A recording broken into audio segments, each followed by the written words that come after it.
I avoid Professor Grabiner the rest of that week. I know that he seemed nicer to me, but maybe it was only because he was sick. In any case, I didn't want to overstay my welcome. Instead, I attend green magic class on Wednesday and learn a new spell, Stagger. It costs 30 mana to perform and overwhelms the target with dizziness, interrupting a current action. I study black magic with Minnie in the library on Saturday again. However, when I'm on my way to meet up with her for a student council discussion later that day, I hear raised voices in the hallway up ahead. Then that just proves you were right, doesn't it? A male voice demands. If he really cared about you, he'd never think like that. But he did care, a female voice responds. I know that voice. He'll get over it, Jacob snorts as I get closer. There are plenty of girls.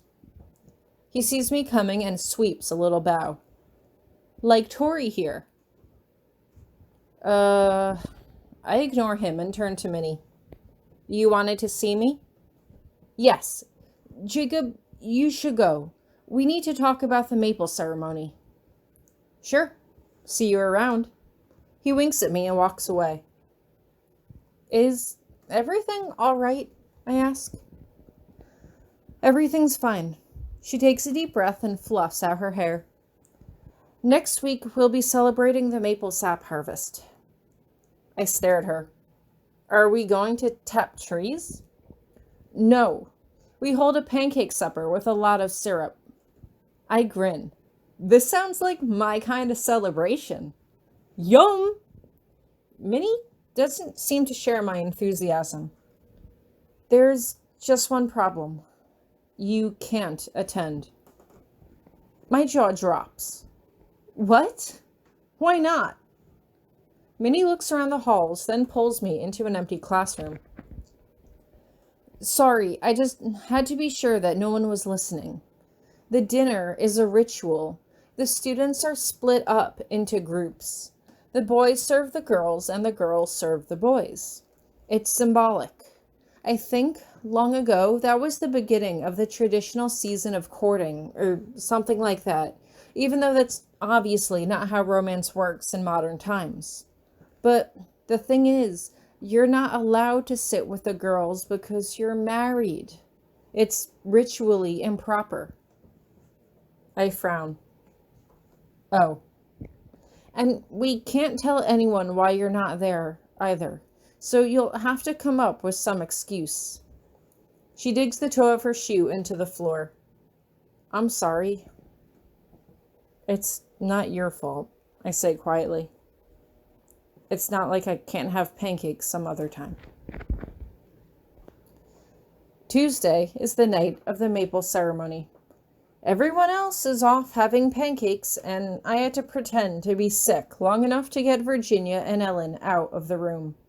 But after that, I couldn't just sit there, so I wound up heading to the library. I don't really know what to do with myself. I don't feel like studying while the rest of the world gets to have fun. I'm not exaggerating. The whole rest of the world is celebrating since today is Mardi Gras. So, for lack of a better idea, I start flipping through the latest teen magazines. Naturally, they're filled with prom dresses. We do have a sort of prom here, the May Day Ball. And it's not like some schools where freshmen can only attend if they're dating seniors. Freshmen are welcome here. Most freshmen. Somehow, I don't think Professor Grabiner is going to be keen on escorting me to a ball. Why is everything conspiring to make me feel sorry for myself today? Forget the prom dresses. I'm filling out the quizzes. I managed to distract myself sufficiently with the magazines that at first I don't even notice when someone else enters the library. It's the thumping sound of a large book being dropped in the return slot that draws my attention. I look up to see Professor Grabiner dropping off a book with his back to me. Good evening, sir, I say politely. I Guess he can't go to the pancake supper either, although I'm not sure if members of the staff are supposed to take part. Are you forbidden from taking part in the pancake supper too? The pancake... His voice trails off as he turns around to look at me. Ah, yes, that is tonight. No, given that it is a ritualistic courtship festival passed on from more archaic times, it would be inappropriate for staff to intermingle with the student body. Oh, I could see his point. He shifts awkwardly, like he wants to say something to me. Maybe he wants to apologize for our circumstance. Apologize for the fact that he is basically the reason I am the only student in the entire school that doesn't get pancakes tonight. But I remember what Minnie told me earlier. He's a proud man, and an apology might only hurt things between us. Instead, I decide to change the topic. You checked out a book from here? I'm just trying to make small talk, but I am a little curious. This library's collection seems unimpressive even to me, and I'm just a freshman. It's an interlibrary loan, he replies. So, a book that was delivered from another library. What book was it that you had? Anything interesting? Architectura Slovetica Kosklovka. I quirk up an eyebrow. Was he making that up? What's that? A particular form of handcrafted architecture, of which you know nothing. Well, of course I don't. I do. Of course I don't know anything about that. I let out a sigh, unable to even try to hide my melancholy. Study, and you will learn. No one expects you to know everything at your age, or even at mine. I paused for a moment. He seemed in a talkative mood, and if he was willing to impart information about the magical world, I had to take full opportunity to learn as much as I could. I guess that's true, but couldn't you just teleport to another library somewhere else if you wanted to take out a book? Why do you need them delivered? Assuming that I wish to expend all of my energy on a long-distance teleport, and that I know the precise details of a safe, unchanged, unobserved transfer point in the vicinity of this other library, such a point would be unlikely to lie within walking distance of my destination, requiring me to make use of mundane transport and its costs. And then there is the issue of memberships and identification documents in order to be granted borrowing privileges. He suddenly grins.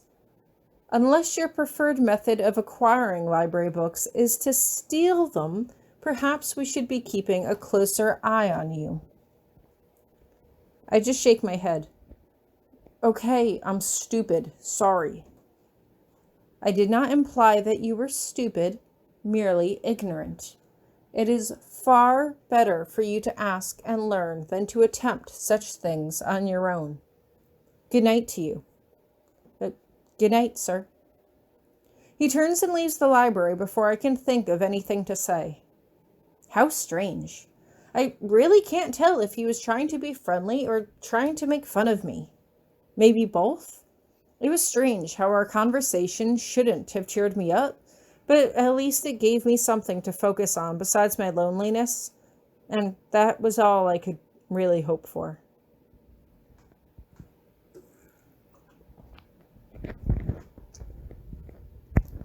Hieronymous couldn't help but grin to himself as he left the library.